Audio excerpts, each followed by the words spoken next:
Hi, this is Jeremy with ARC Self-Defense, and I wanted to touch on something that's kind of a big story in the news here recently. It was this neighborhood watch incident with this Zimmerman and Thomas down in Florida, where Mr. Zimmerman, who was part of the neighborhood watch, I guess maybe he was a self-proclaimed head or president of the neighborhood watch, had called to report some suspicious activity and took his phone, followed this young man, Thomas, kind of around through their neighborhood.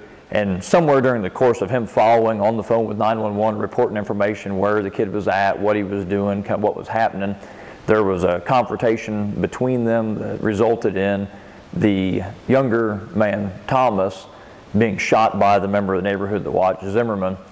And it's kind of a hot button right now. A lot of people are really strong on both sides of the issue. And I'm not going to get into debating whether he was right for shooting the kid or wrong for shooting the kid. It could go either way depending on what all led up to this actual act of him being shot. What I wanted to get into, though, is when you train with self-defense, you're trained to protect yourself, there are some things that you need to know about the law in regards to what you can do, what you can't do, what makes an aggressor versus a victim, and kind of what you're going to be able to do safely within the bounds of the law to protect yourself, protect your family, without getting into a situation where now all of a sudden you're looking at criminal charges, even though originally you may have been the victim in this situation.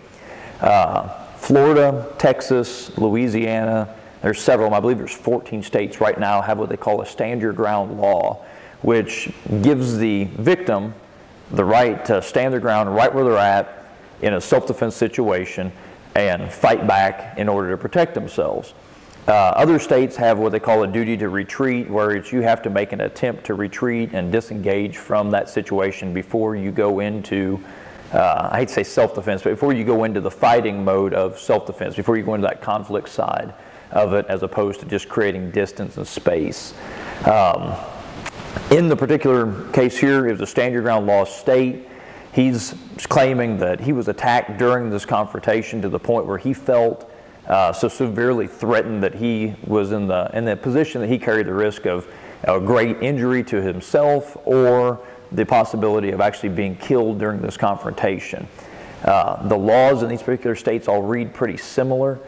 In Louisiana, I know, for example, the Title 14, your criminal code law, reads something to the effect of that a reasonable person must believe that they're about to suffer great bodily injury to themselves, the great bodily injury to another, a third party, or the risk of death to themselves or a third party before they can act in a manner that is going to be falling under a justifiable homicide in a self-defense situation.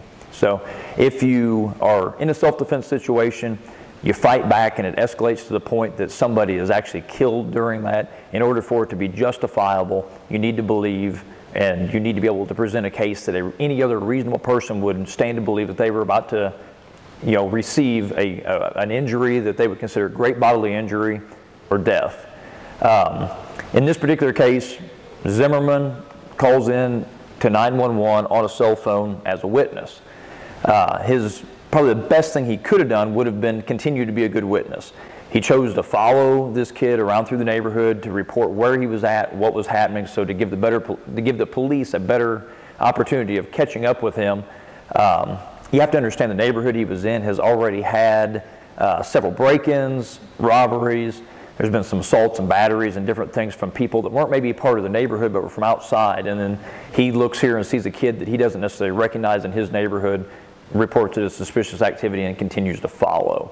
One of the big arguments in this situation has been the dispatcher told him to leave him alone. Don't follow him, don't engage him, don't confront him. And Mr. Zimmerman chose to follow him. My understanding is he didn't necessarily confront him. I believe there's part of that tape where he says he's coming towards me, he's coming at me, he's looking at me. And I believe Mr. Zimmerman was probably at a distance reporting what he was seeing, and this younger boy saw him following him and chose to confront him as somebody that's following him. Side note to it, I try to teach my wife, my kids, somebody's following them, the best thing to do is not confront them. You go somewhere else where there's other people. You go find somebody where you can get a hold of the police and say, hey, I'm being followed, or you go to somewhere where there's some other authorities, more people, and then you can kind of make your stand, if you will, decide whether or not you're going to choose to confront. In this particular situation, it's two people, one confronted the other, and so there's only going to be two sides of the story with no third-party witness until later on into the confrontation. So we really don't know who confronted who. Zimmerman was a concealed weapons holder, so he had a concealed carry license, carried a concealed weapon, chose to do so for his own personal safety.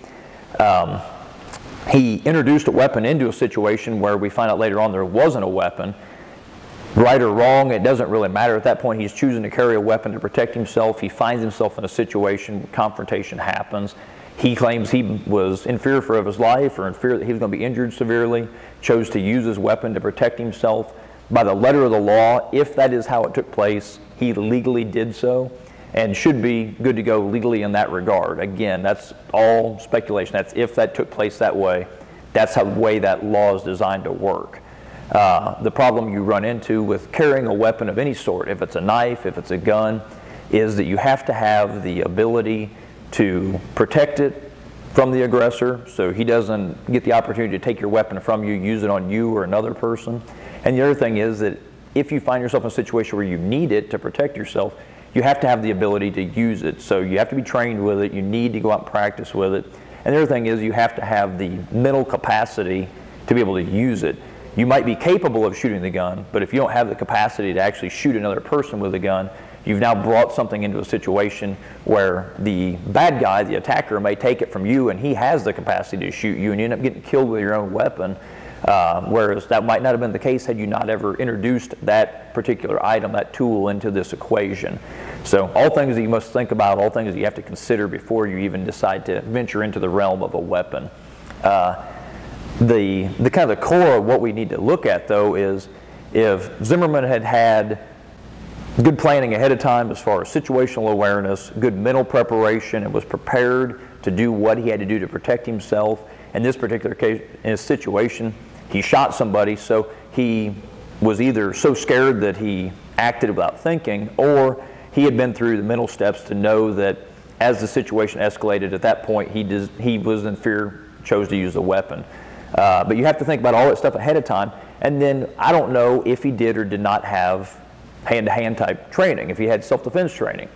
If he had, could he have been able to at some point during that confrontation use his techniques that we learn in here? Anything gross motor skill, again, because high stress situation, high potential for violence. He's probably not thinking as clear as he would be with a regular heartbeat, regular situation, conversational type situation. Would he have been able to use techniques like we share, like we teach, to either put space and distance between him and an attacker as he claims he was being attacked? Would he have been able to subdue the attacker without having to resort to a lethal force situation? Possibly. We don't know for sure one way or the other. I'd like to believe that would have been the case. Two reasonably sized people, reasonably matched against each other, even comparable in size. There's always going to be somebody a little bigger, a little smaller, but two of them grown men. Good training. He probably should have been able to subdue and withhold a 17-year-old that was attacking him without having to use a deadly weapon. Again, though, anything could happen. He may have got hit really hard with a shot he never saw coming. At that point, he was on his heels. Somebody was on top of him beating him, and he chose to do what he had to do to protect himself because he was so far behind in that fight. The other thing that you need to consider is with the introduction of any type of weapon, knife, a gun, pepper spray, anything along those lines, a taser, you have to be able to retain that weapon. If I can't retain it, it can be taken, it can be used by the aggressor. Police departments train in weapon retention for just that reason. They can't afford to lose a duty weapon that's on his hip and have the aggressor remove that weapon, use it against him, or use it against another person nearby, or even just an accidental discharge of that weapon that kills an innocent person in a parking lot a block away is unacceptable. So they spend a lot of time training to retain those weapons. So if you choose to have a weapon, you need to practice some weapon retention along with your good solid self-defense, using your self-defense tactics, your self-defense techniques as your first line of defense. As the situation grows, if you're no longer able to control it, then you resort to that secondary weapon, but you have to be able to control it, retain it, and keep it. Otherwise, you risk it being used on you. If you really cut it down to the very, very core of it is you as an individual have a responsibility to protect yourself, to protect your family, and to protect an innocent victim. world today, you see a lot of things. If you're not sure, YouTube it, go to Google and look. There's dozens and dozens and dozens of videos of a lady getting her purse snatched, or a guy getting beat up on the street, and there's literally dozens of people standing around watching, walking by and just looking as they travel by, but nobody intercedes. Very rarely do you see somebody step in and try to stop what's happening. And I believe just even being a good witness is great, but at certain times that we need to be able to step up and protect those that are around us, because it's the right thing to do just on a human level. We try to protect each other. It's why police put on a uniform. It's why the military puts on a uniform. It's what they do. They believe in protecting and caring for each other and others. So in a situation like that, you need to be able to protect yourself criminally. So you need to know the criminal law, protect yourself knowing the difference between the aggressor and the victim, and that when you're in charge of that situation, when you've been attacked and you now obviously have the upper hand, you need to know when you need to stop, or it makes you the aggressor. You're continuing attack now that you could be charged criminally for, and possibly also sued civilly. So you need to be able to protect yourself in those situations. So you need to know your laws. If you're not sure, get on Google, look up your law on self-defense, and it'll bring up your state's individual codes. You can look them up and read them right there for yourself. It'll tell you what revision they are and everything. So I was saying that you really need to review your laws and know your laws, understand them, so that you can explain any actions that you may take in a self-defense situation. If it's striking a person all the way down to shooting a person, you need to be able to justify your actions so that any reasonable person, a person on a jury, a law enforcement officer, looks at that and says that yes, they can see where you would believe that you were in a threat situation, that you were in fear for your safety or your life, and then why you chose to do what you did, and that it must be reasonable. Obviously, somebody pushing you isn't justification to break somebody's neck or to pull out a gun and shoot them.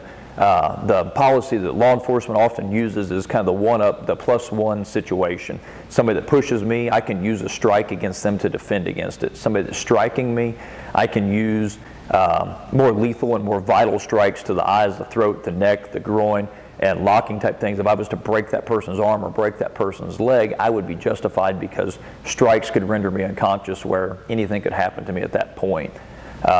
Obviously, they're coming at me very aggressively, striking at me and trying to do what I believe at that point a great deal of damage to me. I can escalate, again, to lethal force to protect myself, because nobody should be expected just to take a beating and not necessarily defend themselves to their fullest ability behind it, but it must be done in a reasonable fashion, just following kind of what they'll refer to in law enforcement as a use of force continuum. It's this continued escalated use of force until you can obtain the upper hand.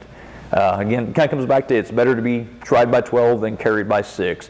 I'd much rather have to defend myself in court criminally and civilly than be dead and not be able to offer an explanation to my family why I was scared to protect myself or defend myself, and somebody end up getting the drop on me and kills me.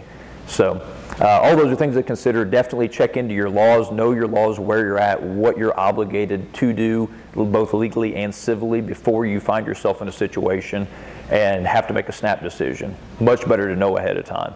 So that would kind of really conclude what I think we need to cover for the most part on knowing and understanding. Best thing to do, be a good witness, know how to protect yourself, and do it reasonably if you have to.